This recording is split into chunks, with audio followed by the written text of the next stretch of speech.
thank you for being here, for supporting. Please excuse the way I sound, but at the same time, that we're going on this tour for the next year and a half or so, however long it is, with breaks in between so I can go home and squeeze my wife and kiss my kids. We're also hitting the Moose Lodges. I'm a Moose member, and we're hitting the lodges and the Moose because they've been very generous and kind to us. And I do fundraising for safe surfing as much as I can.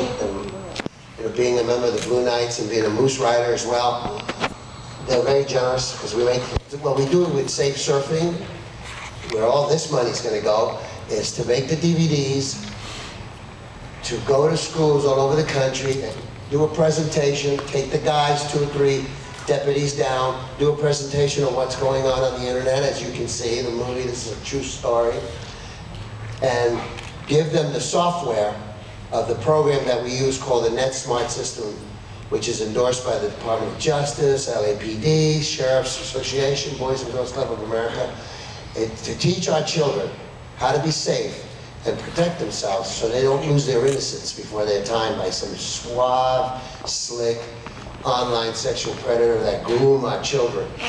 The bad guy is no longer in the bushes. He's in your living room, he's on your phone, and he's a click away. And the children are all there to be preyed upon. And what is the best way where somebody can't do you bad is educated, get educated.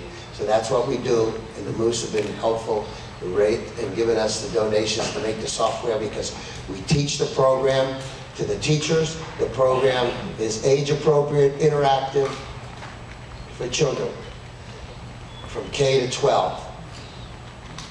This way, they know how to protect themselves. Kids need to be taught. And when you go on the internet, it's a great place for education, for business, for entertainment, but it is also a dangerous place. Kids need to be taught how to be safe. They shouldn't give out their personal information. They shouldn't even use their own name, use a code name when you're talking to people, strangers on the internet. Don't accept gifts. Certainly never ever go meet anybody that you have met on the internet, ever. And if you're spoken to inappropriately, go to an adult. You gotta teach kids this stuff. I did 7 years, I was the international face of DARE for 7 years, and it was a great program, but it was a federally funded program. When that program, they pulled the bread, what happened? What happened? The program's virtually gone. You may have one county that may have it, have a cop that goes to the school once a month and does it. But basically, nationally, DARE is gone. We don't want to be federally funded. I'd rather do motorcycle rides, barbecues, whatever I can do to raise the bread, to make the software so we can give it to the school free, so the parent doesn't have to pay for it, the school don't have to pay for it, the city don't got to pay for it. We'll pay for it. Because we're losing too many kids.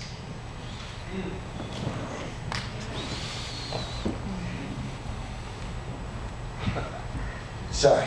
I also do the work. I'm an investigator. I became a cop. It's probably you want to know, well, what's he doing? Why is he here?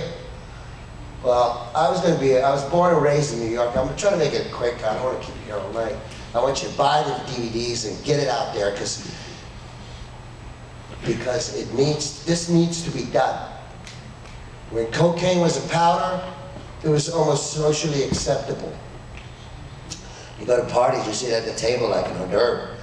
When they turned it to crack, and for $2 you can buy a little rock like that and smoke it, and you're hooked. So they got you on the comeback, and you're hooked, chemically hooked.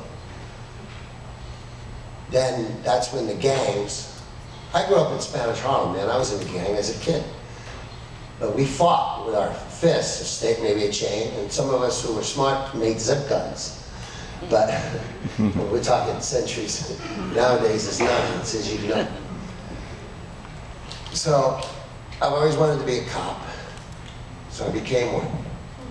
And then I became a reserve police officer in Muncie, Indiana. Went through the academy and everything. I even took a taser shot. That's how much I loved it. But I changed my mind at 17 because there was this pretty girl in high school and I wanted to meet her. And she was in drama club. And I figured, hey, I grew up in Harlem, I can act.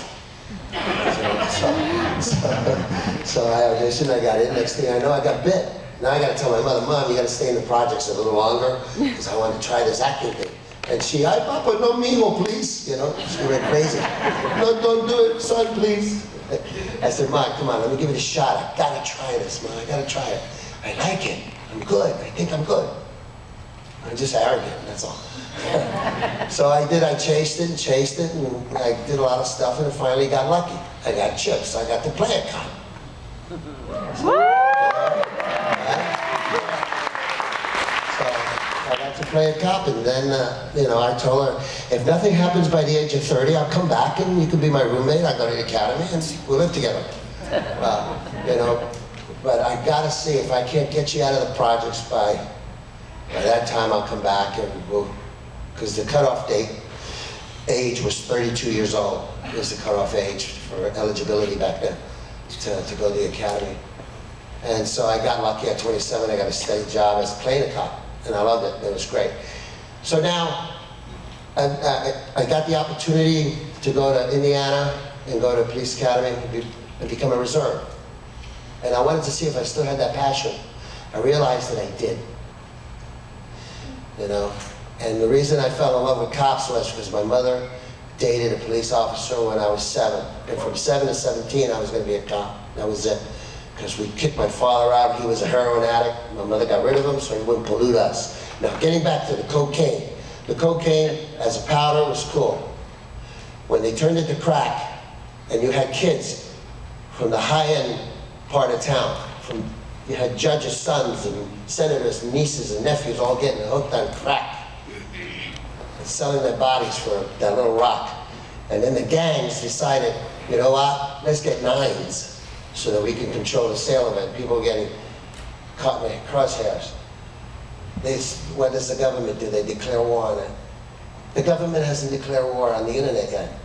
It needs to be declared because we're losing too many kids. We're losing too many children. We're losing too many kids. But the only way we can keep them from getting high is to educate them. Educate them, get them when they're little. You teach a child from the age of 5, 6, 7 years old, they retain it. It never leaves them. And what happens to somebody, I meet a lot of the kids that have been taken afterwards, and you know, they grow up to be adults, and a lot of them are dysfunctional. You really lose your innocence. If you lose your innocence in that kind of a way, you never get it back, and your life's a mess. You know? So, I declare war on the internet, and this is my way of doing it, and I'm going to do it, and I'm going to be around forever, and I need your help, okay?